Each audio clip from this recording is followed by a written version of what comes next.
সহিহ বুখারীর বর্ণনা, বিশ্বনবী সাহাবীদের সামনে একটা স্বপ্নের কথা বলছেন। বিশ্বনবী বললেন, আমি স্বপ্নে দেখলাম আমার আঙ্গুলের ফাঁকা থেকে দুধ বের হচ্ছে, আমি তৃপ্তি সহকারে দুধ খেলাম। খাওয়ার পরে দেখলাম আঙ্গুলের মধ্যে একটু দুধ লেগে আছে। আমার আঙ্গুলে অতিরিক্ত লেগে থাকা দুধটা আমি ওমরে ফারুকের মুখের মধ্যে লাগিয়ে দিলাম।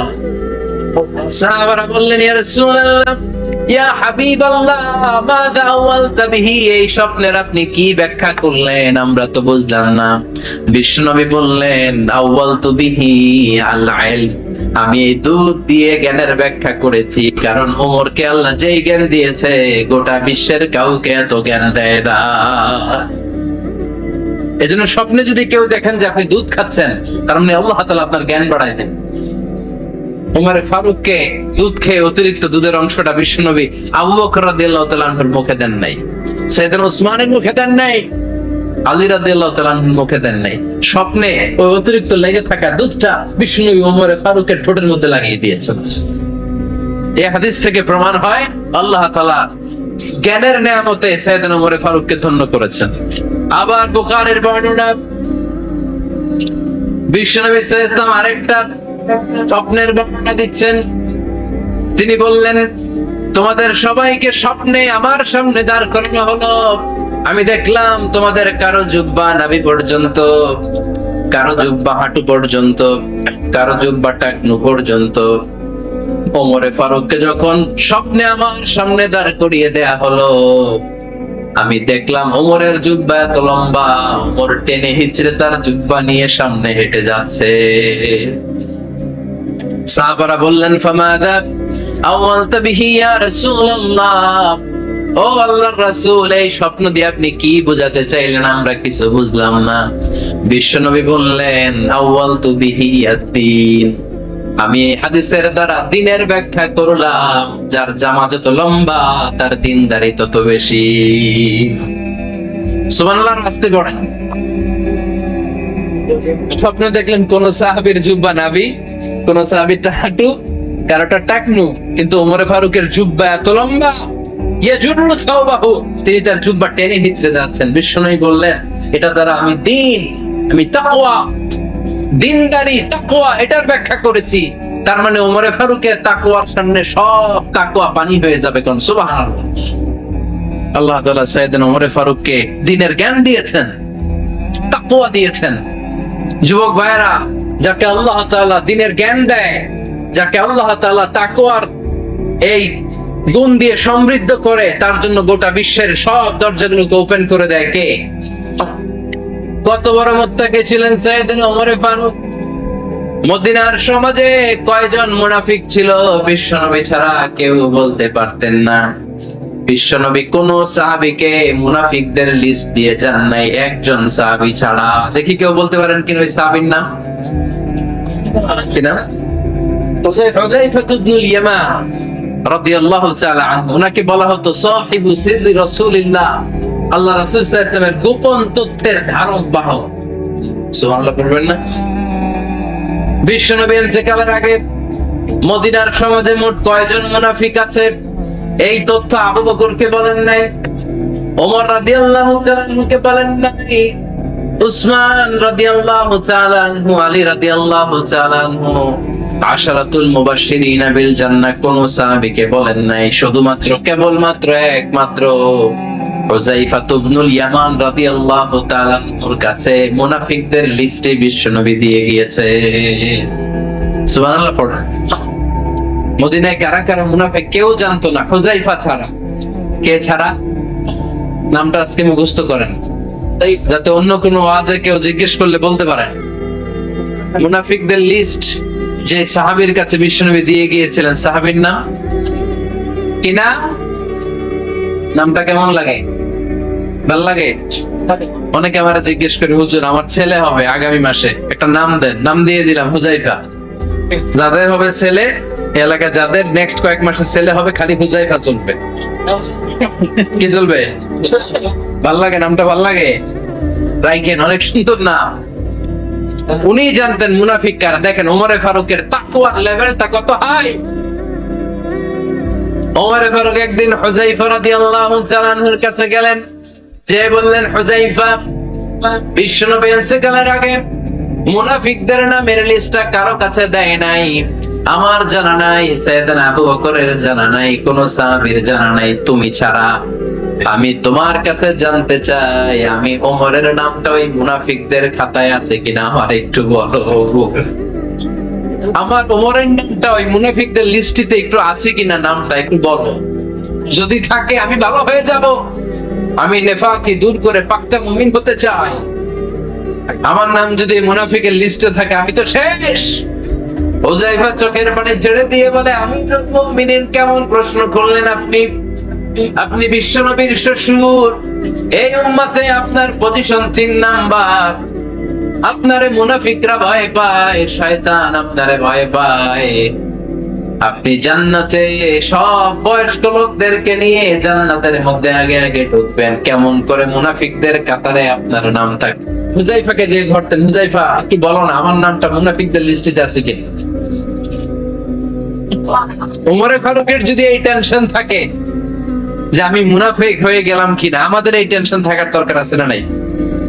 হ্যাঁ, সব সময় আল্লাহর কাছে দোয়া করতে হবে, আল্লাহ তুমি নেফাকি থেকে আমাদেরকে বাঁচাও। আরো ধরে পারি না। আপনারা ওঠা বসা শুরু করলেন কেন? অনেক রাত হয়ে গেছে তাই? হ্যাঁ, শেষ করে দিয়ে গেলে না, যে অনেকের কষ্ট হচ্ছে মনে হচ্ছে। হ্যাঁ, এক নাম্বারে যাচ্ছে, এইটা সব মুখস্থ দেখি। হ্যাঁ, 1 নাম্বার, 2 নাম্বার, 3 নাম্বার। 1 নাম্বার হইল পেশাবখানা, 2 নাম্বার পায়খানা, 3 নাম্বার নাকি এইটা।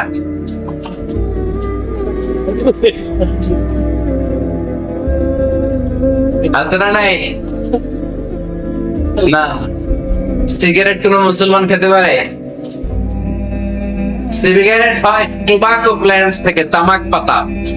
ফরিদপুরে চাষ হয় নাকি? হয়। কোন থানায় হয় বেশি? হ্যাঁ,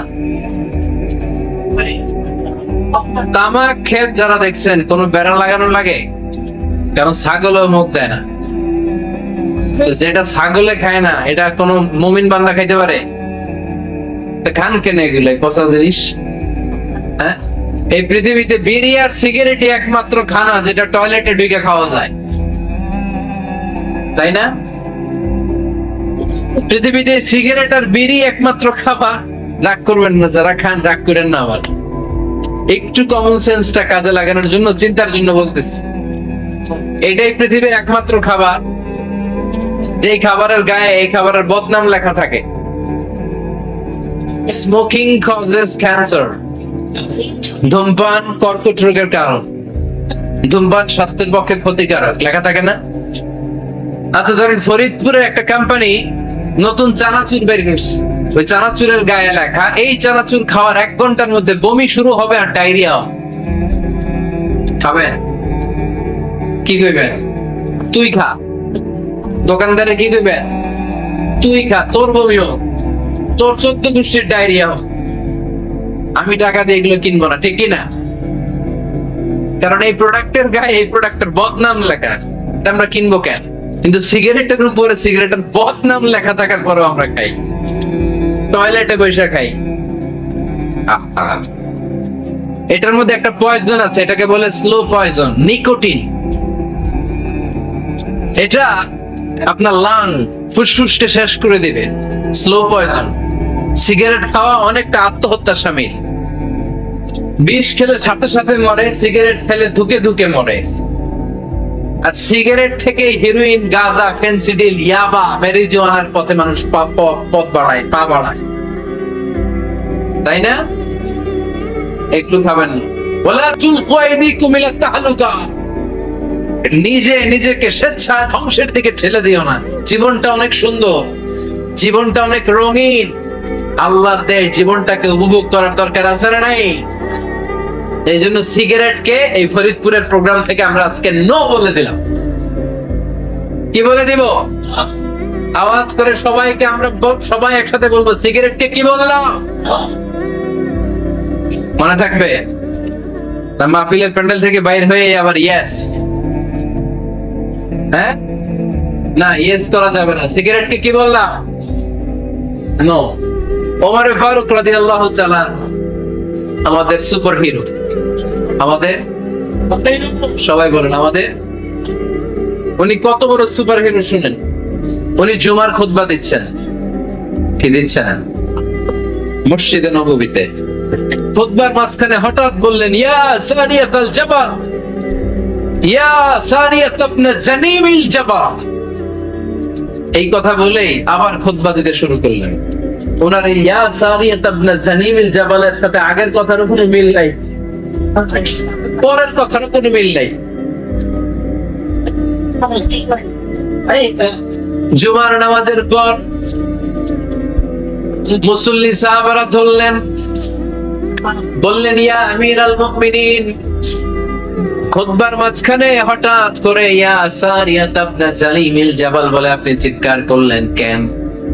আপনার এই বাক্যের সাথে আপনার খুতবার আগের বাক্যের কোনো মিল নাই, আপনার খুতবার পরের বাক্যেরও কোনো মিল নাই। এই কথা আপনি কারে বললেন? কারে উদ্দেশ্য করে বললেন? এই কথার তাৎপর্য কি আমাদেরকে বুঝিয়ে বলে। ওমর ফারুক বললেন, আমি যখন খুতবা দিচ্ছি আমি দেখতে পেলাম ওই যে কয়েক মাস আগে আমি আমার মুসলিম সেনাবাহিনী পারস্যে আক্রমণের জন্য পাঠিয়েছি বর্তমান ইরানের ওই বিশাল এলাকাতে পারস্যে আমি আমার ব্যাটালিয়ন পাঠিয়েছি। আমি হঠাৎ করে দেখতে পেলাম আমার মুসলিম বাহিনীর সেনাপতি যুদ্ধের এক পর্যায়ে তার ডানে আছে উপত্যকা, বায়ে আছে পাহাড়, সে পাহাড়ি রাস্তা ছেড়ে দিয়ে উপত্যকার দিকে যেতে শুরু করেছে। আমি দেখতে পেলাম আমার মুসলিম বাহিনী যদি উপত্যকার দিকে ছুটে বেড়ায়, কাফির মুশরিকরা আমার মুসলিম বাহিনীকে কচুকাটা করে ফেলবে। তাই আমি এখান থেকে তাদেরকে কমান্ড দিয়ে বলেছি, ইয়া সারিয়াতাল জাবাল, উপত্যকার দিকে নয় পাহাড়ের দিকে যাও, তাহলেই তোমাদের বিজয় নিশ্চিত হয়ে যাবে। উপত্যকার দিকে যেও না, ইলা জাবাল, ইলা সারিয়াতিল জাবাল, পাহাড়ের দিকে ছোট। সাহাবারা অবাক, ঘটনা কি? উনি বসে আছেন মদিনায় মসজিদে নববীর মিম্বারে দাঁড়িয়ে, উনি যদি ইয়া সারিয়াতাল জাবাল বলে, এটা কি ইরানে যাবে নাকি? ও মিয়া, তখনকার সময়ে বর্তমানের মতো মোবাইল ছিল নাকি? ইন্টারনেট ছিল নাকি? কিছু ছিল? খালি মুখে আমি যদি বলি ইয়া সারিয়াতাল জাবাল, এটা ইরানে যাবে, ইন্ডিয়ায় যাবে, ঢাকায় তো যাবে, ফরিদপুর শহরেই তো বসবে না, ঠিক কিনা? কিন্তু এটা আমিরুল মুমিনিন বিশ্বাসী সাহাবারা বিশ্বাস করে নিল। কিছু মুনাফিক ছিল, এরা কবে না ঝামেলা, এটা তো সম্ভব না। এক কাজ করি, এই সেনাপতি যখন বিজয়ী বেশে মদিনায় ফিরে আসবে, আর আমরা তো, এরা দিন গুনতে লাগলো এই সেনাপতি মুসলিম বাহিনী নিয়ে পারস্য জয় করে কবে ফিরে আসবে। এই মুনাফিকের দলগুলো কখনো সেনাবাহিনীকে অভ্যর্থনা জানাতে যেত না, কিন্তু এইবার সবার আগে মদিনার উপকণ্ঠে যে সেনাপতিদেরকে অভ্যর্থনা জানানোর জন্য ফুল নিয়ে রেডি, ফুল নিয়ে দাঁড়ায় সেনাপতি ঢুকার সাথে সাথে ধরছে, এই সেনাপতি কোত্থেকে আসছে? পারস্য জয় করে আসছি। এমন এমন দিন, জুমার দিন দুপুর বেলা যুদ্ধের মাঝখানে আমিরুল মুমিনিনের কণ্ঠের কোন কথাবার্তা শুনছো নাকি? সেনাপতি অবাক, তোমরা তাহলে কেমনে শুনছি? তো সুবহানাল্লাহ বলবেন না? আমরা যুদ্ধে একটা ভয়ঙ্কর অবস্থার মধ্যে ছিলাম, পেছন থেকে শত্রুরা আমাদেরকে আক্রমণ করতে শুরু করে দিল। ডানে যাব না বায়ে যাব, সামনে যাব নাকি পেছনে যাব, রাস্তা খুঁজে পাচ্ছি না। ডান দিকে ছিল আমাদের উপত্যকার রাস্তা, বাঁ দিকে ছিল পাহাড়ি পথ। আমরা সোজা পথ হবে মনে করে উপত্যকার দিকে ছুটতে আরম্ভ করলাম। হঠাৎ করে আমিরুল মুমিনিনের কণ্ঠ বজ্র কণ্ঠে আমার কানের মধ্যে ভেসে আসলো। আমার মনে হলো আমিরুল মুমিনিন কেমন যেন আমাকে কমান্ড দিচ্ছেন আর বলছেন, ইয়া সারিয়াতাল জাবাল, ডান দিকে উপত্যকার পথে নয়, তাড়াতাড়ি পাহাড়ের দিকে সৈন্য বাহিনী নিয়ে উঠে যা। পাহাড়ের দিকে জানে না this is wrong track and this is the right track. ওই দিন যদি ওমরে ফারুকের ওই গাইডলাইন, আমিরুল মুমিনিনের কমান্ড যদি আমি না শুনতাম, আজকে বিজয়ের বেশে ফিরতেও পারতাম না, আমাদের চেহারাও তোমরা দেখতে পেতে না। ওমরে ফারুকের ওই কমান্ড, ওই গাইডলাইন অদৃশ্য থেকে শোনার কারণে ওই পারস্যের মধ্যে আমাদেরকে সেই যুদ্ধে বিজয় দান করেছে কে? দিস ইজ ওমরে ফারুক, দিস ইজ ওমরে ফারুক। বিশ্বনবী বলছেন, ওমর মা লাকিয়াকা শাইতানু সালিকান ফাজ্জান ইল্লা সালাকা ফাজ্জান গায়রা ফাজ্জিক। ওমর, শয়তান ইবলিস যদি তোমার কোনো রাস্তা দিয়ে হাঁটতে দেখে, শয়তান ওই রাস্তা রেখে দিয়ে অন্য রাস্তা দিয়ে হাঁটে।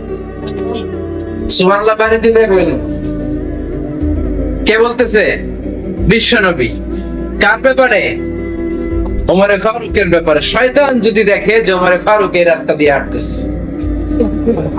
শয়তান ওই রাস্তা রেখে দিয়ে অন্য রাস্তা দিয়ে হাঁটে। সুবহানাল্লাহ পড়েন।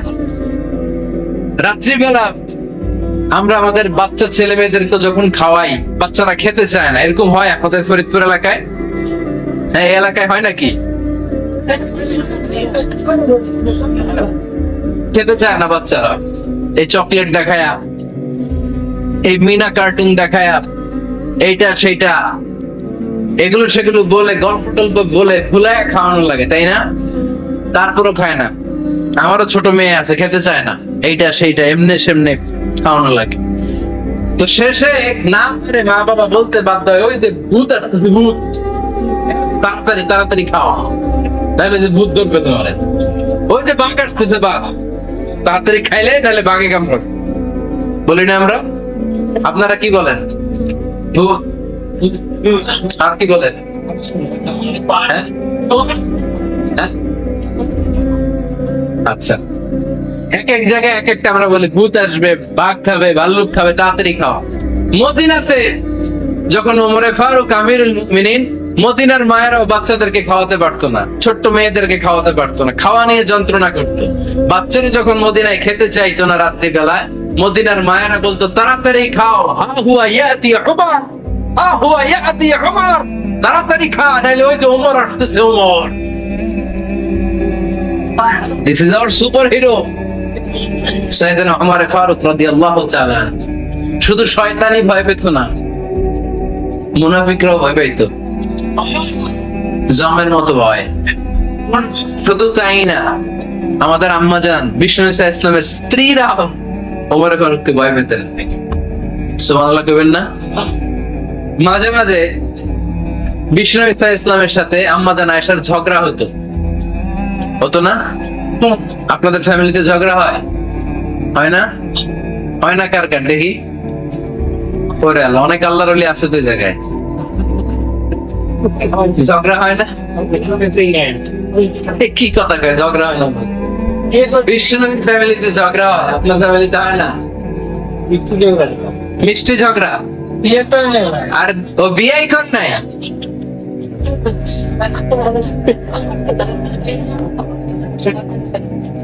ঝগড়া তো হবেই, দাম্পত্য জীবনের মজাটাই তো এখানে। কখনো ঝগড়া, কখনো আনন্দ, একটু বৃষ্টি, একটু রোদ, একটু হাসি, একটু কান্না, ভালো লাগা ভালোবাসা শেয়ার করে নেয়া, মিলেমিশে একাকার হয়ে যাওয়া, ঠিক কি না?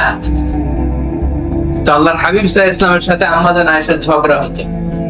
একদিন ঝগড়া হয়ে দুইজন রেগে আছে।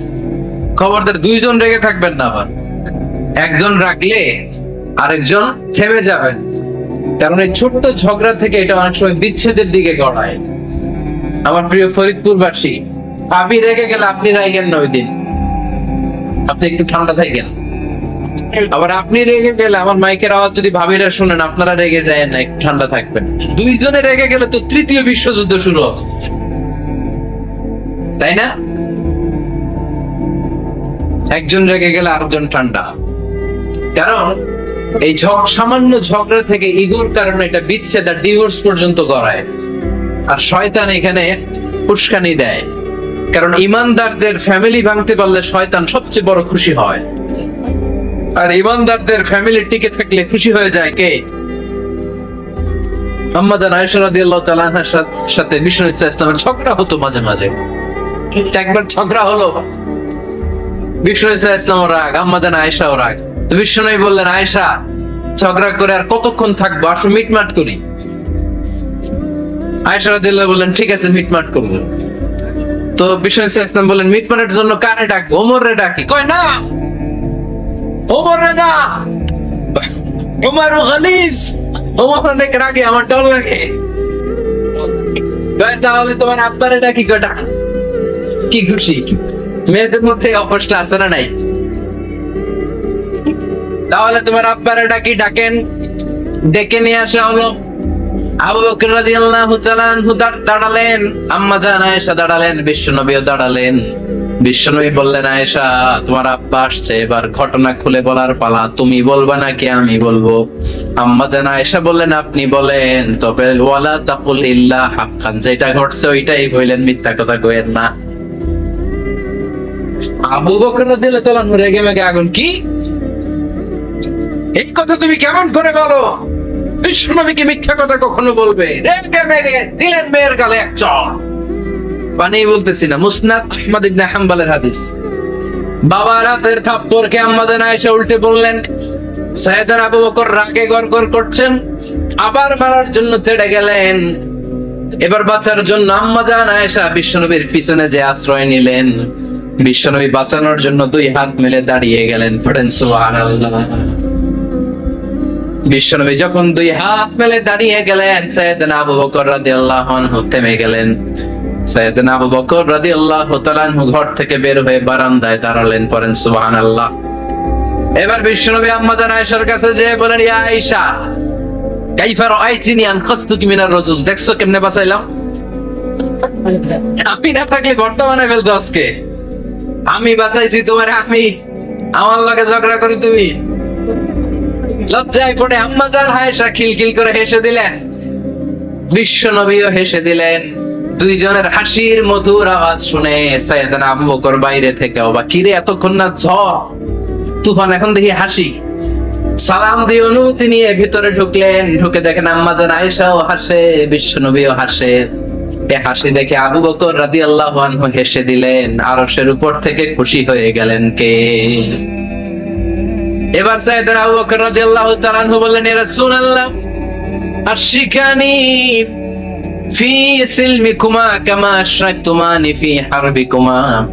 ও নবী, যুদ্ধ লাগলে, দুইজন যুদ্ধ লাগলে মীমাংসার জন্য যেমনি আমারে ডাকেন, এরকম হাসি আর আনন্দের মুহূর্তেও আমারে একটু ডাকেন। আশিকানি ফি সিলমিকুমা কামা আশরাকতুমানি ফি হারবিকুমা। নবী, আপনাদের মধ্যে ঝগড়া লাগলে সন্ধি করার জন্য আমারে যেমনি ডাকেন, আপনাদের হাসি খুশি আনন্দ খুনসুটি এই মজাদার মুহূর্তগুলোতে আমারে বঞ্চিত রাখেন না, আমার একটু ডাইকেন। সুবহানাল্লাহ পড়েন। এই মুসনাদে আহমদ ইবনে হাম্বলের হাদিস শোনার উদ্দেশ্য হচ্ছে, বিশ্বনবী প্রথমে ওমর ফারুকের নাম বলেছিলেন। সাইয়েদনা আয়েশা বলে, না আমি ডরাই। হাইবাত, দিস ইজ কল্ড হাইবাতু ওমর। একবার বিশ্বনবীর সব বিবিরা ধরলেন, ও নবী আমাদেরকে এটা দেন, ওইটা দেন, ঘরে এইটা নাই, ওইটা নাই, ওইটা নাই। বিশ্বনবীকে, আমার কাছে কিচ্ছু নাই। যদি এমনি আমার বউ হয়ে থাকতে চাও থাকতো, তাহলে যা, তা না হলে যা লাগবে কিনে দেব, সাথে সাথে তালাকও দিয়ে দিব। কিছু দিতে পারবো না, আমার নাই তো, সামর্থ্য নাই। কিন্তু বিবিরাও ছাড়ে না, এটা দেন ওইটা দেন। বিশ্বনবী রহমতের নবী, বিবিদেরকে বুঝাতেও পারেন না। বিবিরা আবদার করতেছে, নবী এটা লাগবে, ওইটা লাগবে। ইন দ্য মিন টাইম বিশ্বনবী একজনের সালাম শুনতে পেলেন। কে যেন দরজায় দাঁড়িয়ে বলতেছে, আসসালামু আলাইকুম। বিশ্বনবী দরজার দিকে তাকালেন, তাকিয়ে বললেন, ওয়া আলাইকুম আসসালাম। আর বুঝতে পারলেন এটা আমার ওমরের সালাম। সালাম করে বিবিদের দিকে তাকায় দেখে একজন বিবিও নাই, সব অন্তর্মহলের ভিতরে দৌড়। সুবহানাল্লাহ পড়তে পারলেন না? This is our super hero Omar.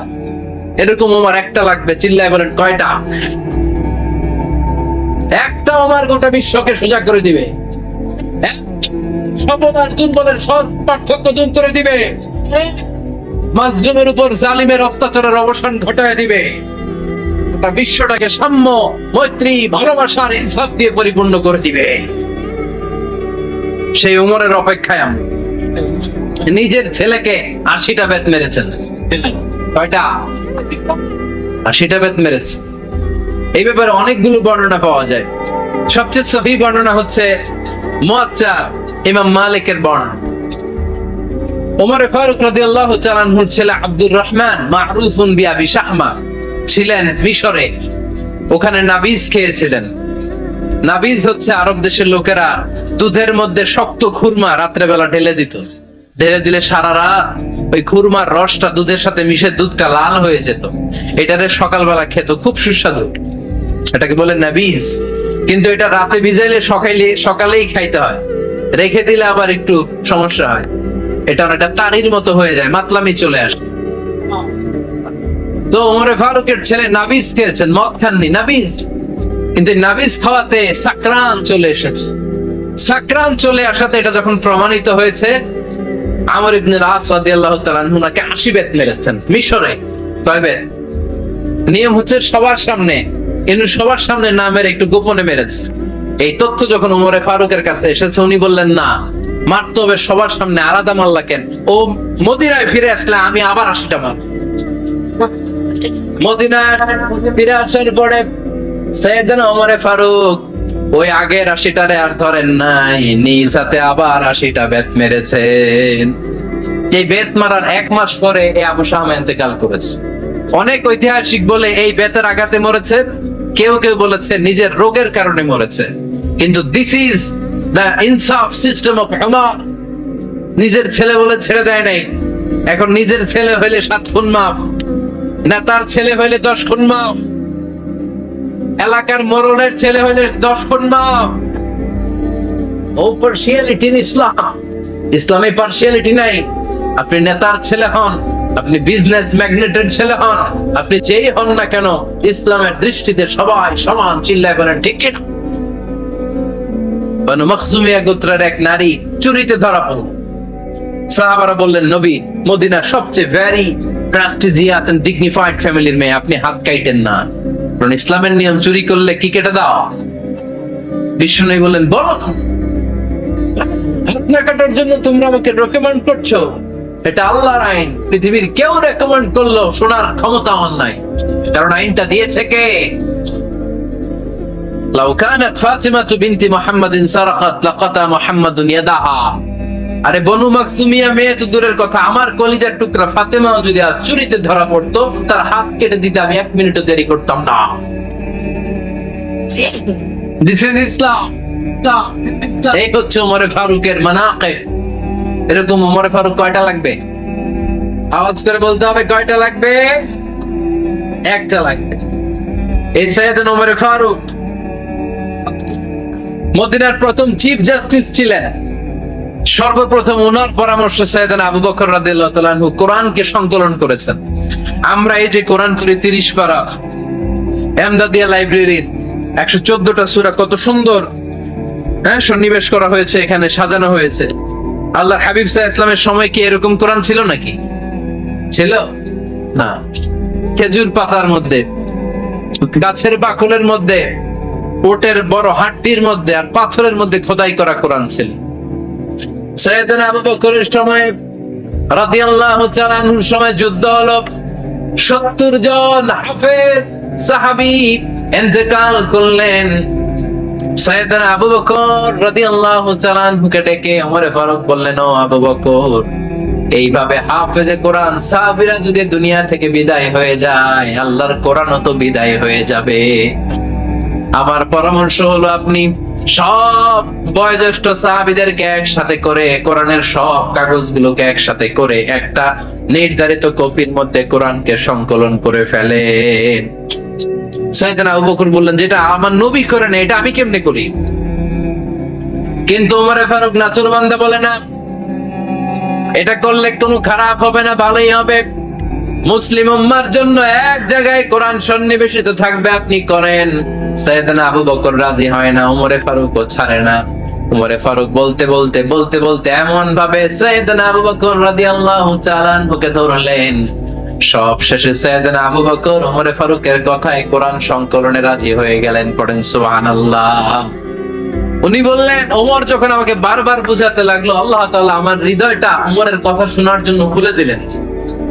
আল্লাহ তাআলা কেমন যেন আমাকে ইলহাম করলেন, আবু বকর করো, এই কাজের মধ্য দিয়ে আমি আমার কোরআনকে গোটা বিশ্বে জীবিত রেখে দেব। This is Umar. এই যে আমরা হিজরি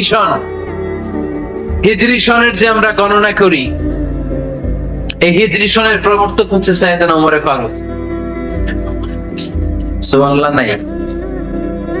আপনাদের মনোযোগ আছে না গেছে? কই ঘুমাই গেলেন মনে হয়?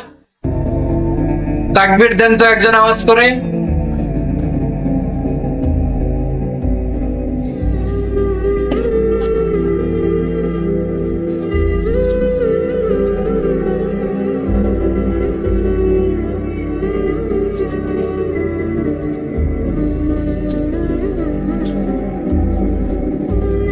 মাশাআল্লাহ, মাশাআল্লাহ। বসেন বসেন, এখনই শেষ করে দেব কিছু সময়ের মধ্যে। আমরা একসাথে বিদায় নিব ইনশাআল্লাহ। ওঠা বসা করবেন না, ওঠা বসা করবেন না, বসেন। সাইয়েদনা ওমর ফারুক এই হিজরি সনের গণনা শুরু করেছেন। সাহাবারা বলল, আমিরুল মুমিনিন, খ্রিস্টানদের ঈসাই সন আছে, আমাদের মুসলমানদের কোনো সন নাই। আমাদের একটা সন থাকলে আমাদের জিজিয়া নিতে, আমাদের যাকাতের টাকা উত্তোলন করতে অনেক সুবিধা হয়। ওমর ফারুক বললেন, তাহলে কোন সালকে হিজরি, কোন সালকে মুসলিম সাল হিসেবে আমরা ঘোষণা দিতে পারি? একজন বলল, আমার নবী যেই সালে জন্মগ্রহণ করেছেন ওই সালে। ওমর ফারুক বললেন, না, আমার নবীর জন্ম আমাদের জন্য খুশির দিন, কিন্তু এটা আমাদের জন্য প্রেরণা নয়। প্রেরণা নবীর কাজে, ঠিক কিনা? আরো কিছু সাহাবারা বললো, তাহলে যেই সালে আমার নবী ইন্তেকাল করেছে ওইটারে প্রথম সাল ধরেন। ওমর ফারুক বললেন, না, যেদিন তিনি ইন্তেকাল করেছেন এটা আমাদের দুঃখের দিন, এটা আমাদের প্রেরণা নয়। আমাদের প্রেরণা হচ্ছে বিশ্বনবীর ত্যাগ, তিতিক্ষা আর কাজের মধ্য দিয়ে। জোরে কোন ঠিক কিনা? ওমর ফারুক বললেন, যেদিন বিশ্বনবী ইসলাম রক্ষায় নিজের মাতৃভূমি ছেড়ে মক্কা থেকে মদিনায় গিয়েছেন, ওই দিনটাকে হিজরি প্রথম দিন ধরে আমরা হিজরি সাল গণনা করে শুরু করে দেব। ওইটাই হচ্ছে হিজরি সন। সেখান থেকে হিজরি সনের প্রবর্তন করেছেন সাইয়েদনা ওমর ফারুক রাদিয়াল্লাহু তাআলা। এই যে স্টেট গভর্নমেন্ট, এই যে প্রিজন, জেলখানা, ক্যান্টনমেন্ট, সচিবালয়, গণভবন, বঙ্গভবন, মুক্তিযোদ্ধাদের ভাতা, রাষ্ট্রীয় ভাতা, এই সব নিয়ম কানুন সাইয়েদনা ওমর ফারুক তার রাষ্ট্রীয় আমলে তিনি নিজে করেছেন। চিল্লায় পড়েন আল্লাহু আকবার। মুসলমানদের আলাদা কারেন্সি, নিজস্ব মুদ্রা ব্যবস্থা নিজে চালু করেছেন। সৈনিকদের মধ্যে যারা বিবাহিত, প্রতি 6 মাস অন্তর অন্তর 1 মাসের ছুটি কাটাতে তারা ফিরে আসবে, সাইয়েদনা ওমর ফারুক চালু করেছেন। চিল্লায় আওয়াজ করে পড়েন আল্লাহু আকবার। এই যে আমরা 20 রাকাত সালাতুত তারাবি পড়ি রমাদানে, পড়েন না আপনারা? এটা সাইয়েদনা ওমর ফারুক চালু করেছে। সুবহানাল্লাহ পড়তে পারলেন না? কোরআনে মোট 22টা আয়াত আছে যেখানে সাহাবারা ইনডিসিশনে ভুগছিলেন। বিশ্বনবীর মত একটা, ওমর ফারুকের মত আর একটা। এই 22 জায়গায় আল্লাহ তাআলা বিশ্বনবীর মতের পক্ষে আয়াত নাজিল না করে ওমর ফারুকের মতের পক্ষে করোনার আয়াত নাজিল করেছেন। আওয়াজ করে পড়েন আল্লাহু আকবার। এদিকে উঠলেন কেন আপনারা? যারা উঠছেন আমার দিকে তাকান।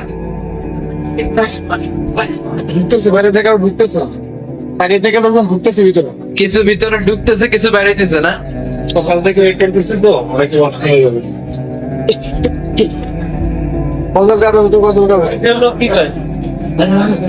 সাইয়েদনা ওমর ফারুক।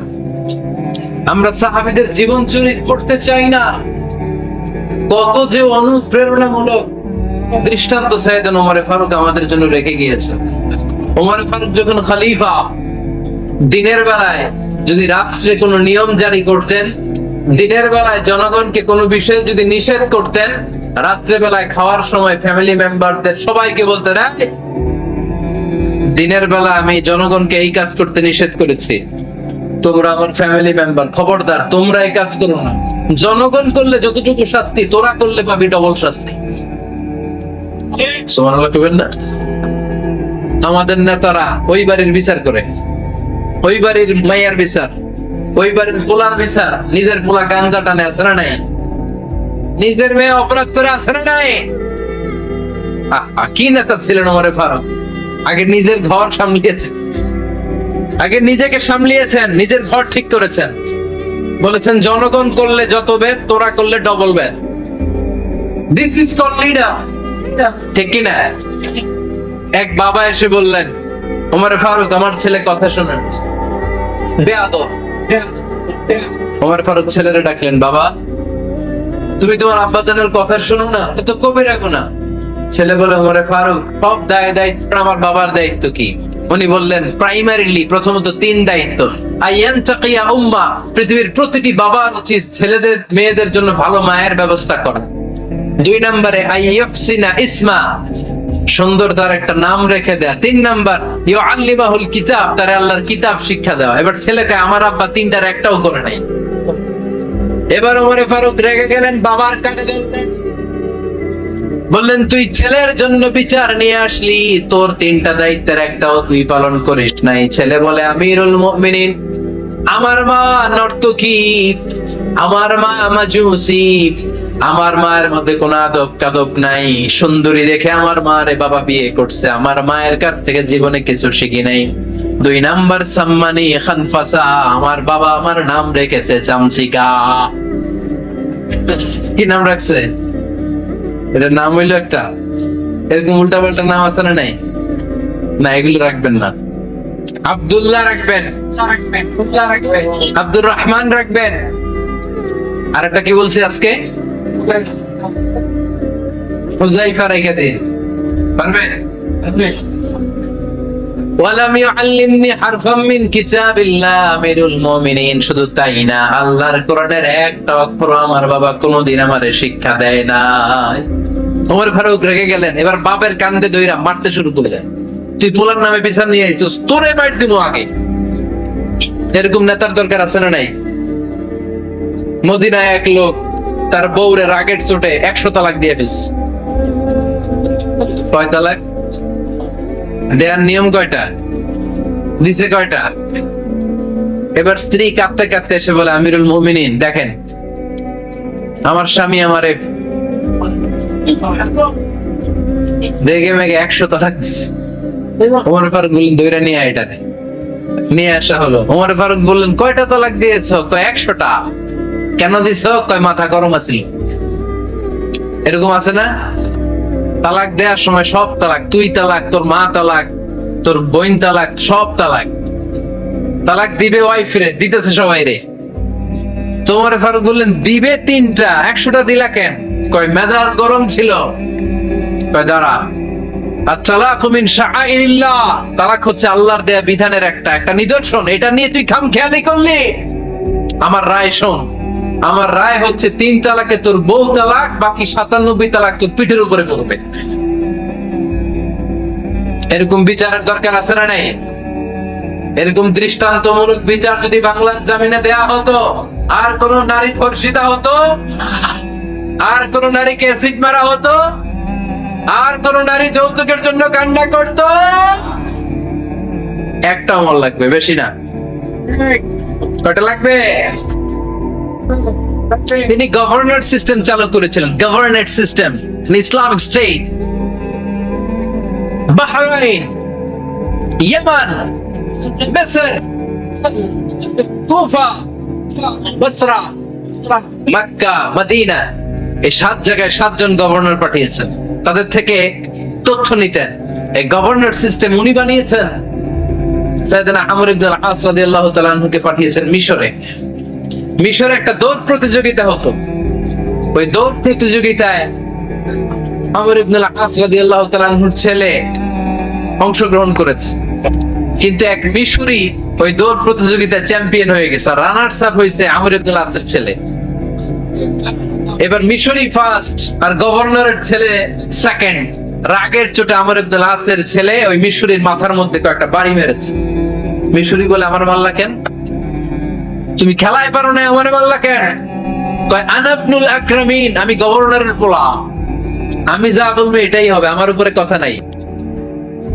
মিশরি ওইখানে আর ঝগড়া বাঁধায় নাই, মনে দুঃখ নিয়ে মদিনায় চলে আসলেন।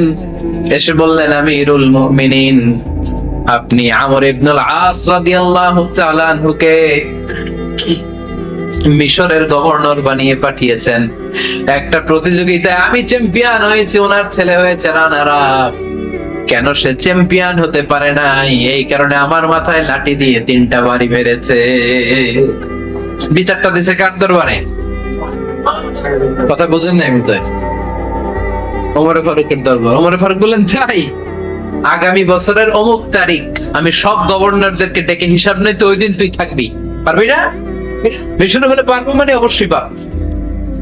ওই দিন 7 রাজ্য থেকে 7 গভর্নর হাজির, গভর্নরদের ছেলেরাও হাজির, মিশরীয় হাজির। 7 গভর্নরের কাছ থেকে 7 এলাকার খোঁজ খবর নেয়ার পরে ওমরে ফারুক বললেন, আইনাল মিসরি, মিশরি লোকটা কই, এদিকে আয়। মিশরি সামনে আসার পরে বলল, আমর ইবনুল আস, তুমি মিশরের গভর্নর, তোমার ছেলে সহ তুমি আসো। আমর ইবনুল আস এসে সামনে বসে রইলেন। এবার বললেন, ও আমর ইবনুল আসের ছেলে, তুমি নাকি ইবনুল আকরামিন গভর্নরের ছেলে, তুমি যা বলবা মিশরে নাকি তাই হবে, তোমার নাকি অনেক দাপট। নিজে একটা লাঠি এনে মিশরের হাতে দিয়ে বললো, এবার তোর মাথায় যতটা মারছে তুই ততটা গুনে গুনে মার, আমি দেখবো। আমর ইবনুল আস দেখবে, আমর ইবনুল আসের ছেলেরে তুই এখানে মার। সে বলতেছে, থাক, আপনি বলছেন এতেই যথেষ্ট, মারা লাগবে না, আমি মাফ করে দিলাম। ওমরে ফারুক বলল, খবরদার, মার। কথার মধ্যে মিশরি ওমরে ফারুকের ধমক শুনে ভয়ে ভয়ে 3টা বাড়ি মারল। এই বাড়ি মারা দেখেও ওমরে ফারুকের হৃদয় ঠান্ডা হয় নাই। লজ্জায় আমর ইবনুল আস, বয়স হয়ে গিয়েছে, সাহাবা, মাথা তখন টাক, মাথায় চুল নাই, লজ্জায় মাথাটা হেট হয়ে মাথাটা নিচু করে রেখেছে। এবার রাগের চোটে ওমরে ফারুক বললেন, এবার আমর ইবনুল আসের টাক মাথার মধ্যে একটা মার। কেন ছেলেকে শিক্ষা দিতে পারে নাই?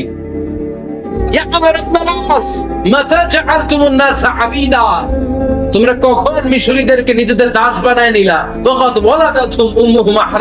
আর ওদের মায়েরা তো ওদেরকে স্বাধীন সন্তান হিসেবে প্রসব করেছে। মানুষদের উপর ক্ষমতাগিরি করার জন্য গভর্নর পাঠাই নাই। খবরদার, জনগণ তাদেরকে দেখভাল করার জন্য তোমাদেরকে পাঠানো হয়েছে, তাদের উপর কোন অত্যাচার করার জন্য নয়। চিল্লায় বলেন ঠিক কি? এরকম নেতা কয়টা লাগবে? কয়টা? ওই নেতার নাম কি? ওমর। হুয়া ইয়াতি ওমর। 22 জায়গায় বিশ্বনবী কয় একটা, ওমরে ফারুক বলে আরেকটা। আল্লাহ বলে, বিশ্বনবী আপনার পক্ষে আমি আয়াত নাজিল করতে পারলাম না, আমি ওমরের পক্ষে নাজিল করে দিলাম। বিশ্বনবী বলতেন, ইন্নালি কুল্লি উম্মাতিন মুহাদ্দাস, সব উম্মতের মধ্যে, সব নবীর উম্মতের মধ্য থেকে একজন করে আল্লাহ তাকে মুহাদ্দিস বানাতো। মুহাদ্দিস না, মুহাদ্দাস। মুহাদ্দাস মানে এমন লোক যিনি যা ভাবতো ওই ভাবনাটাই আল্লাহ আয়াত হিসেবে নাজিল করে দিতেন। বিশ্বনবী বলেন, আমার উম্মতের মধ্যে মুহাদ্দাস হচ্ছে সাইয়েদনা ওমর। মদিনার সবচেয়ে বড় মুনাফিকের নাম আব্দুল্লাহ ইবনে উবাই ইবনে সালুল। সব মুনাফিকদের সরদার, কিন্তু এই মুনাফিকের ছেলেটা হলো পাক্কা ইমানদার। এই ছেলের নাম হলো আব্দুল্লাহ। আওয়াজ করে বলেন, ছেলের নাম কি? আব্দুল্লাহ ইবনে উবাই ইবনে সালুল। মুনাফিক সরদার যখন ইন্তেকাল করলো, সাইয়েদনা আব্দুল্লাহ রাদিয়াল্লাহু তাআলা আনহু বিশ্বনবীর কাছে এসে চোখের পানি ছেড়ে ডেকে বলে, নবী আপনিও জানেন, আমিও জানি, মদিনার সবাই জানে আমার আব্বা মুনাফিকদের সরদার, কিন্তু আমার মন তো মানে না, আমার তো পিতা, আমার তো বাবা লাগে, আমার তো মন মানে না। আপনিও জানেন মুনাফিক, আমিও জানি মুনাফিক। নবী আপনার দরবারে কিছু আমি চাই না, আপনার গায়ের একটা জামা দেন, আপনার জামাটা পরিয়ে আমার বাবারে দাফন দিব। এর উসিলায় যদি আমার আব্বারে আল্লাহ মাফ করে দেয়, দয়ার নবী মায়ের নবী জামা খুলে দিয়ে দিলেন। পড়েন সুবহানাল্লাহ। আব্দুল্লাহ রাদিয়াল্লাহু তাআলা আবার আবদার চললেন, নবী জানি আমার বাবা মুনাফিক, কিন্তু আমার তো বাবা। আপনার দরবারে ফরিয়াদ, আপনি নিজে যে আমার বাবার জানাজার নামাজের ইমামতি করবেন। দয়ার নবী মায়ার নবী জানাজার নামাজে যেতে চাইলেন। ওমরে ফারুক বললেন, নবী না, খবরদার, আপনি উবাই ইবনে সালুলের জানাজায় যাবেন না। বিশ্বনবী জোর করে যেতে চাইলেন। সাইয়েদনা ওমরে ফারুক বিশ্বনবীর জামা পেছন থেকে টেনে ধরলেন। আল্লাহু আকবার। টেনে ধরলেন, যাবেন না আপনি। ওমর ফারুকের হাত থেকে হ্যাচকা টান মেরে জুব্বা টান দিয়ে বিশ্বনবী জানাজায় চলে গেলেন। রব্বুল আলামিন আয়াত নাজিল করলেন, ইস্তাগফির লাহুম, আও লা তাস্তাগফির লাহুম ওয়া ইন তাস্তাগফির লাহুম 70 মাররাতান ফালা ইয়াগফিরাল্লাহু লাহুম। নবী গো, একবার নয়, দুইবার নয়, 70 বারও যদি এই মুনাফিকের জন্য আপনি ক্ষমা চান, তার জন্য ক্ষমা নাই, তার জন্য আছে জাহান্নাম। ওয়ালা তাকুম, আপনি যাবেন না আলা কবরি, কখনো তাদের জানাজায় যাবেন না। এই যে একটা ভুল করে ফেলছেন, এটা এইবারই শেষ, এরপরে আর যাবেন না। সাইয়েদনা ওমর ফারুকের পক্ষে আল্লাহ তাআলা কোরআনের আয়াত নাযিল করে দিলেন, চিল্লায় পড়েন আল্লাহু আকবার। এভাবে 22টা জায়গায় ওমর ফারুক যা বলেছে, এটা নিয়ে একটা আলাদা আলোচনা হইতে হবে, আলাদা একটা আলোচনা লাগবে যে 22টা আয়াতে আল্লাহ তাআলা বিশ্বনবীর পক্ষে কোরআনের আয়াত নাযিল না করে সাইয়েদনা ওমর ফারুকের পক্ষে আয়াত নাযিল করেছেন, চিল্লায় পড়েন সুবহানাল্লাহ। ওই ওমর ফারুককে আমাদের মডেল বানানোর দরকার আছে না নাই? ওই ওমর ফারুকের জীবনী আমাদের ছেলে মেয়েদেরকে পড়ানোর দরকার আছে না নাই? আমাদের ভবিষ্যৎ প্রজন্ম এগুলো জানে না। ওরা সালমান খান দেখে বড় হয়, ওরা শাহরুখ খান দেখে বড় হয়, ওরা ঋত্বিক রোশনকে দেখে বড় হয়। ওরা মনে করে যে এরাই বড় সুপার হিরো। আমাদের যে কত বড় সুপার হিরো আছে এরা জানেই না। নতুন প্রজন্মের কর্ণকহরে সাইয়েদনা ওমর ফারুকের ইতিহাস পৌঁছে দেওয়ার দরকার আছে না নাই? ওমর ফারুকের ইন্তেকালের ঘটনাটা বলেই আমরা মুনাজাতের দিকে যাব। শুনবেন? শুনতে চান? উনি স্বপ্নে দেখলেন একটা লাল মোরগ ওনাকে 3টা ঠোকর মেরেছে। কয়টা? মানে জুমার নামাজে, জিলহজ মাসের শেষ সপ্তাহে জুমার নামাজে বললেন যে একটা লাল মোরগ 3টা ঠোকর মেরেছে। মুগীরা ইবনে শুবা রাদিয়াল্লাহু তাআলা আনহুর দাস আবু লুলু আল মাজুসি, এই লোকটা খঞ্জর বানাতে পারতো। মুগীরা রাদিয়াল্লাহু তাআলা আনহুর দাস। মুগীরা প্রতিদিন 4 দিরহাম করে চার্জ করত, যেহেতু দাস। সে এসে বিচার দিল, আমিরুল মুমিনিন, মুগীরা আমার থেকে বেশি টাকা চায়, জুলুম করে। ওমর ফারুক বললেন, তাই? তুমি কি কাজ জানো? বলে, আমি খঞ্জর বানাতে জানি। বাড়ি কই? পারস্য। আরে তুমি খঞ্জর বানাতে জানলে তো 4 দিরহাম অনেক কম, সে তো আরো বেশি টাকা নেওয়া দরকার ছিল তোমার থেকে। আবু লুলুর এই কথা পছন্দ হয় নাই। সে কয়, ওমর, তুমি সবারে দয়া দেখাও আর আমার ক্ষেত্রে কঠিন নিয়ম বানাইলা, দাঁড়াও, এই নিয়ম তোমার আমি দেখাবো। এই রাগে সে বাড়িতে যে একটা খঞ্জর বানালো। কি বানালো? খঞ্জর চিনেন? ছোট্ট ছুরি। কিছুদিন আগে ওমানের সুলতান কাবুস ইন্তেকাল করেছেন, জানেন আপনারা? ওনার এই কোমরের মধ্যে খঞ্জর থাকতো, ছবিতে দেখছেন? আরব শাহেক যারা সুলতান, আমির, কোমরে কি থাকে? ছোরা থাকে, খঞ্জর। সে বাসায় যে একটা খঞ্জর বানালো, যে খঞ্জরের 2 মাথা, লাহু রাসান ওয়া মাকবাদাতুহু ফি ওয়াসাতি, আর ধরার হ্যান্ডেলটা মাঝখানে, এদিকেও ছুরি এদিকেও ছুরি, যাতে এইভাবে মারা যায়। সে ধার দিতে লাগলো আর বলল, ওমর দাঁড়াও, তোমার আমি দেখাবো। ওমর ফারুক মসজিদে নববীর ইমাম। ফজরের নামাজের সময় এই আবু লুলু আল মাজুসি বুরনুস পরে, চাদর পরে, লুকিয়ে লুকিয়ে, সে অগ্নি উপাসক, মুমিন নয়, ওমর ফারুককে অ্যাটাক করার জন্য গেলেন মসজিদে নববীতে। ওয়া কানু ইউসাল্লুনা বিগালাত, তখন ওনারা অন্ধকারে নামাজ পড়তো। নামাজের সময় যখন হলো, লুকিয়ে লুকিয়ে প্রথম কাতারে ওমর ফারুকের পিছনে মুয়াজ্জিনের পাশেই দাঁড়ালো, হাতে খঞ্জর। ইকামত হলো, ওমর ফারুক সালাত শুরু করলেন, ফজরের সালাত। আল্লাহু আকবার। নামাজ শুরু করলেন, সূরা ফাতিহা বললেন। আরেকটা সূরা যখন পড়তে যাবেন, in the mean time Abu Lulu এই খঞ্জর নিয়ে ওমর ফারুকের বুকের মধ্যে 3টা স্টেবিং করলেন। একটা মারলেন নাভির নিচে, মারার সাথে সাথে পাকস্থলী কেটে গেল। আরেকটা মারলেন পাজরে, পাজর ছিঁড়ে গেল। 3টা মারার পরে ওমর ফারুক বললেন, কাতালানি আল কালব, এক কুকুর আমাকে মেরে ফেলেছে। পেছন থেকে এক সাহাবীকে টান মেরে সামনের দিকে নিয়ে গেলেন, তুমি নামাজের ইমামতি করো। আর ওমর ফারুককে বাকিরা ধরাধরি করে পেছনে নিতে আরম্ভ করলেন। আর এই আত্মাই আক্রমণ যে করেছে, সে কাতারের মাঝখান দিয়ে যেতে আরম্ভ করলো আর 2 দিকে ছুরি মারতে আরম্ভ করলো। 13 জন সাহাবীর গায়ে ছুরি মেরেছে, 7 জন সাহাবা স্পট ডেথ, জায়গায় মৃত্যু। এই ভয়ঙ্কর অবস্থা দেখে এক সাহাবী বুরনুস, এক ধরনের জুব্বা আছে মাথাওয়ালা, অনেকে জ্যাকেট পরছেন না এরকম মাথাওয়ালা, লম্বা জুব্বা আছে, আরবরা শীতে পরে মাথাওয়ালা, এই মাথাওয়ালা জুব্বা বের করে এক সাহাবী জালের মতো তার দিকে উড়ায় মারল। ওই বুলনুসের মধ্যে পেঁচিয়ে আবুল মাটিতে পড়ে গেল আর সুইসাইড করে ফেললো, নিজের বুকে নিজে মেরে আত্মহত্যা। যে সাহাবীকে ইমামতির জন্য দাঁড় করালেন, উনি ছোট্ট সূরা দিয়ে প্রথম রাকাতে সূরা আল কাউসার, দ্বিতীয় রাকাতে সূরাতুল ইখলাস দিয়ে নামাজ শেষ। উমরে ফারুক বেহুশ। উমরে ফারুক কি বেহুশ। সবাই কান্নাকাটি করতেছে, সবাই দেখতে গেলেন, এখন হুঁশ ফিরে না। মুখের মধ্যে মুখ খুলে রাষ্ট্রের চিকিৎসক মুখের মধ্যে দুধ দিলেন, ওই নাভি দিয়ে দুধ বের হয়ে যায়, পাকস্থলী কেটে ওখান দিয়ে দুধ বের হয়ে যাচ্ছে। তারা বললো ওনারে বাঁচানো সম্ভব না, দেখেন হুঁশ ফিরে কিনা। হুঁশ ফিরলে ওনার পরে কে আমির হবে, উনি যেন প্যানেল ঠিক করে দিয়ে যায়। সবাই তাকিয়েছে ওমরে ফারুকের চোখের দিকে। আল্লাহর মেহেরবানিতে ঘন্টা খানিক পরে উনি চোখ খুললেন। চোখ খোলার পরেই বলেন নাই ও মা আমি মরে যাই। চোখ খোলার পরে উনি বলেন নাই কে মারল আমারে। চোখ খোলার পরে উনি বলেন নাই আমার পরে নেতা কে হবে। চোখ খোলার পরে সর্বপ্রথম কথাটি ছিল আসল্লান নাস, আমার নেতৃত্বে যে ফজরের নামাজটা শুরু হয়েছিল এটাকে ঠিক মতো তোরা পড়েছিলি। আমার নেতৃত্বে যে ফজরের জামাত শুরু হয়েছিল সেটা ঠিকঠাক মতো সমাপ্ত হয়েছিল কিনা আগে বল। আসল্লান নাস, নামাজটা হয়েছে কিনা বল। সুবহানাল্লাহ কইতে পারলেন না। This is Umar, hour super hero.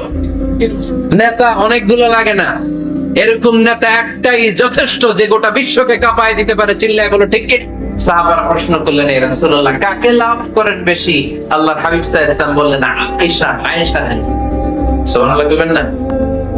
সাহাবারা বললেন মিনার রিজাল, পুরুষদের মধ্যে কারে বেশি পছন্দ করেন। বিশ্বনবী বললেন আবু আয়েশার বাবা রে। সাইয়েদনা আয়েশা রাদিয়াল্লাহু তাআলা তার বাবার নাম কি? আবু বকর। কি না আবু। আল্লাহ হাবিব সাল্লাল্লাহু আলাইহি ওয়াসাল্লাম বললেন সবচেয়ে বেশি লাভ করি আয়েশাকে। সাহাবারা বললেন মিনার রিজাল, পুরুষদের মধ্যে কারে বেশি লাভ করেন। আল্লাহ হাবিব সাল্লাল্লাহু আলাইহি ওয়াসাল্লাম বললেন আয়েশার বাবা। সুবহানাল্লাহ।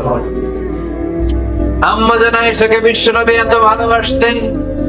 আম্মা জান আয়েশা পেয়ালার যেখানে ঠোঁট লাগিয়ে দুধ পান করতেন, বিশ্বনবী পেয়ালার ওই জায়গাটা খুঁজে খুঁজে ওই জায়গায় ঠোঁট লাগিয়ে দুধ পান করতেন। আম্মা জান আয়েশা রাদিয়াল্লাহু তাআলা গোশত খেয়ে হাড্ডি চষে হাড্ডিটা রেখে দিলে বিশ্বনবী আম্মা জান আয়েশার চষা হাড্ডিটা মুখে নিয়ে আবার চষতে শুরু করে দিতেন। পড়েন সুবহানাল্লাহ। দুইজন একসাথে এক বালতি থেকে পানি নিয়ে গোসল করতেন। পড়েন আল্লাহু আকবার। তাহলে এভাবে ভালোবাসা প্রকাশ করতে পারবেন তো।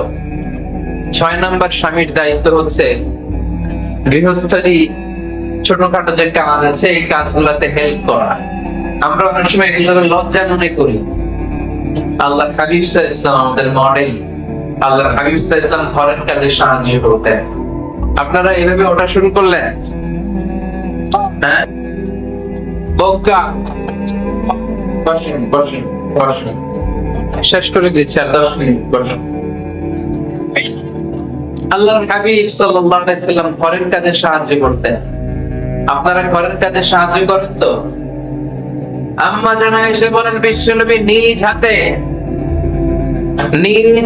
জুতা সেলাই করেছেন, নিজ হাতে জামা সেলাই করেছেন। মুসনাদে আহমদ ইবনে হাম্বলের বর্ণনা, আল্লাহর রাসূল সাল্লাল্লাহু আলাইহি ওয়াসাল্লাম দুধ খেতে মন চাইলে নিজ হাতে ছাগলের দুধ দহন করেছেন। সুবহানাল্লাহ। নিজে আটার খামির বানাতেন, আম্মা জান আয়েশা চুলায় সেকা দিতেন। আবার আম্মা জান আয়েশা রাদিয়াল্লাহু তাআলা আনহা আটার খামির বানাতেন, বিশ্বনবী এটা চুলায় সেকা দিতেন। সুবহানাল্লাহ। দুধ খেতে চাইলে নিজ হাতে বিশ্বনবী ছাগির ওলান থেকে দুধ দহন করে আম্মা জান আয়েশার কাছে এনে দিয়ে দিতেন। সুবহানাল্লাহ। তাহলে ঘরের কাজে সহায়তা করবে, ঘরের কাজে সহায়তা। 7 নাম্বার হালাল এন্টারটেইনমেন্ট, হালাল বিনোদন। এটা ইসলাম জায়েজ রেখেছে। অনেকে আমরা বিনোদনটাকে হারাম মনে করি, এরকম আছে না? হ্যাঁ, বিনোদন 2 ধরনের, একটা হারাম এন্টারটেইনমেন্ট আর একটা হচ্ছে হালাল এন্টারটেইনমেন্ট। আম্মা জান আয়েশা রাদিয়াল্লাহু তাআলা আনহাকে নিয়ে মরুভূমিতে দৌড়াদৌড়ি করতেন। ভাবির সাথে দৌড়াদৌড়ি করছেন কারা কারা দেখি হাত তোলে। হ্যাঁ, দৌড়াদৌড়ি করছেন কোথায়? যৌতুকের লাগে হেঁটে দৌড়াইছেন, হেঁটে বাঁচার লাগে দৌড়, এই দৌড়াদৌড়ি না। আমাদের সাথে বিষ্ণু নবী মরুভূমিতে দৌড়াদৌড়ি করেছেন, বলেছেন আয়েশা দেখো কে কার আগে ওই খেজুর বাগান করতে পারে, তুমি আগে না আমি। একবার বিষ্ণু নবী জিতলেন, তার 7 বছর পরে প্রথমে আমাদের আয়েশা রাদিয়াল্লাহু তাআলা দৌড়ে জিতলেন, তার 7 বছর পরে বিষ্ণু নবী জিতে আমাদের আয়েশাকে হারাই দিলেন। পড়েন সুবহানাল্লাহ। ঈদের দিন আমাদের আয়েশাকে হাবাশী সাহাবাদের তীর আর বল্লম দিয়ে যে খেলা চলতে খেলা দেখাতেন, সুবহানাল্লাহ বলেন। বিশ্বনবী খেলা দেখাতেন আমাদের আয়েশা। এই হচ্ছে স্বামীর দায়িত্ব, হালাল এন্টারটেইনমেন্ট আপনি করতে পারেন। দম্পতি বোঝেন বোঝেন, স্বামী আর স্ত্রী বানায় একজন মিস্ত্রি, সেগুলো আজব কারিগর মনে, সেগুলো কঠিন কারিগর, ঠিক না? পৃথিবীর প্রথম দম্পতি হচ্ছে সাইয়েদনা আদম আলাইহিস সালাম আর হাওয়া আলাইহিস সালাম। পৃথিবীর প্রথম স্বামী আদম আলাইহিস সালাম, প্রথম স্ত্রী হাওয়া আলাইহিস সালাম। ওয়া কুলনা ইয়া আদম উসকুন আনতা ওয়া যাওজুকাল জান্নাহ। আল্লাহ বললেন আদম তুমি আর তোমার জোড়া বা তোমার স্ত্রী দুজনে মিলে জান্নাতে থাকো। তাহলে ওনারা ছিলেন স্বামী আর স্ত্রী, ঠিক কি না? তাহলে এই দাম্পত্য সম্পর্কটা এটা জান্নাতি সম্পর্ক। কি সম্পর্ক? উত্তর দিতে হবে। দৌলতপুরের ভাইরা রাগ করছেন আমার সাথে? শীত লাগতেছে? উত্তর দেওয়া যাবে আওয়াজ করে, আওয়াজ করে উত্তর দিবে, মুখে তালা মেরে বসে থাকা যাও। তাহলে পৃথিবীর প্রথম স্বামীর নাম কি? আদম আলাইহিস সালাম। পৃথিবীর প্রথম স্ত্রী হাওয়া আলাইহিস সালাম। এই দাম্পত্য সম্পর্কটা বড় মধুর, বড় গভীর, বড় ভালোবাসা, ঠিক কি না? স্বামী আর স্ত্রী, স্বামী আর স্ত্রী, এই সম্পর্কটাকে আল্লাহ তাআলা কোরআনে পোশাকের সাথে তুলনা করেছেন। কিসের সাথে? পোশাক। আরবিতে বলে লিবাস। আরবিতে কি বলে? লিবাস। আল্লাহ বলেছেন ও নারীরা তোমরা পুরুষদের জন্য পোশাক, আর ও পুরুষেরা তোমরা নারীদের জন্য পোশাক। পড়েন সুবহানাল্লাহ। পোশাকের বেসিকলি 3টা কাজ। কয়টা? কেউ কথা কয় না, আরো জোরে বলেন কয়টা? এখন আওয়াজ আসবে কোথা থেকে? আওয়াজ করে উত্তর দিবেন, চিল্লায় বলেন পোশাকের কাজ কয়টা? এভাবে শেষ পর্যন্ত পৌঁছায় যেন সাউন্ড বের করে না লাগে, স্বপ্রণোদিত ভাবে উত্তর করবেন, ক্লাসের মতো হোক। 3টা কাজ। 1 নম্বর কাজ হচ্ছে পোশাক ইজ্জতের আবরু, লজ্জাস্থান ঢেকে রাখে, ঠিক কিনা? আমাদের লজ্জাস্থান ঢেকে রেখেছে আমাদের পোশাক। ঠিক তেমনি স্বামী তার স্ত্রীর ইজ্জত হেফাজত করে, স্ত্রী তার স্বামীর ইজ্জত হেফাজত করে, স্বামী তার স্ত্রীর চরিত্র হেফাজত করে, আর স্ত্রী তার স্বামীর চরিত্র হেফাজত করে। এজন্য আল্লাহ একে অপরের উদাহরণ দিতে যে লেবাস বা পোশাকের সাথে তুলনা দিয়েছেন। সুবহানাল্লাহ। পোশাকের 2 নাম্বার কাজ হচ্ছে সৌন্দর্য। এই যে কত সুন্দর ডিজাইন করা, এমব্রয়ডারি করা পোশাক যখন আমরা পরি সুন্দর লাগে না? তেমনি পুরুষের চোখে নারী সুন্দর, নারীর চোখে পুরুষ সুন্দর, স্বামীর চোখে স্ত্রী সুন্দর, স্ত্রীর চোখে স্বামী সুন্দর। সুবহানাল্লাহ। পোশাকের 3 নাম্বার কাজ হচ্ছে কমফোর্ট, আরাম দেয়া, প্রশান্তি দেয়া। শীতকালে এই যে আমরা ব্লেজার পরেছি, জ্যাকেট পরেছি, অনেকে চাদর গায়ে দিয়েছেন, কেউ মাথায় রুমাল দিয়েছেন, কেউ গলায় মাফলার দিয়েছেন, একটা উষ্ণ উষ্ণ আরাম আছে না নাই? আবার গরমের কালে পাতলা সুতি কটনের কাপড় পরলে একটা আরাম আছে না নাই? তাহলে পোশাক পরলে যেমনি আমাদের দেহ প্রশান্ত হয়, আরাম পাওয়া যায়, তেমনি স্বামী স্ত্রীর স্পর্শ পেলে সে আরাম পায়, তার হৃদয়টা প্রশান্ত করে দেয় কে? আবার স্ত্রী স্বামীর সঙ্গ পেলে তার মধ্যে প্রশান্তি এনে দেয় কে? এজন্য রব্বুল আলামিন বলেন هن لباس لكم وأنتم لباس لهم ও দুনিয়ার নারীরা তোমরা হলে পুরুষদের জন্য পোশাক, পুরুষ হলো নারীদের জন্য পোশাক। পোশাক যেমনি ইজ্জত আপনার হেফাজত করে, তেমনি স্বামী স্ত্রী একে অপরের ইজ্জত হেফাজত করে। পোশাক যেমনি সৌন্দর্য বাড়ায়, স্বামীর চোখে স্ত্রী সুন্দর, স্ত্রীর চোখে স্বামী সুন্দর। পোশাক যেমনি আরাম দেয়, স্বামী তার স্ত্রী স্পর্শ পেলে, স্ত্রী তার স্বামীর স্পর্শ পেলে হৃদয়ে প্রশান্তি অনুভব করে, ঠিক কিনা? এজন্য দাম্পত্য জীবন, এখানে স্বামীও আছে স্ত্রীও আছে, ইংরেজিতে বলে কাপল, কাপল লাইফ। এই বিশ্ব সভ্যতা নির্মাণে নারী পুরুষ স্বামী স্ত্রী দুইজনেরই অবদান আছে না নাই?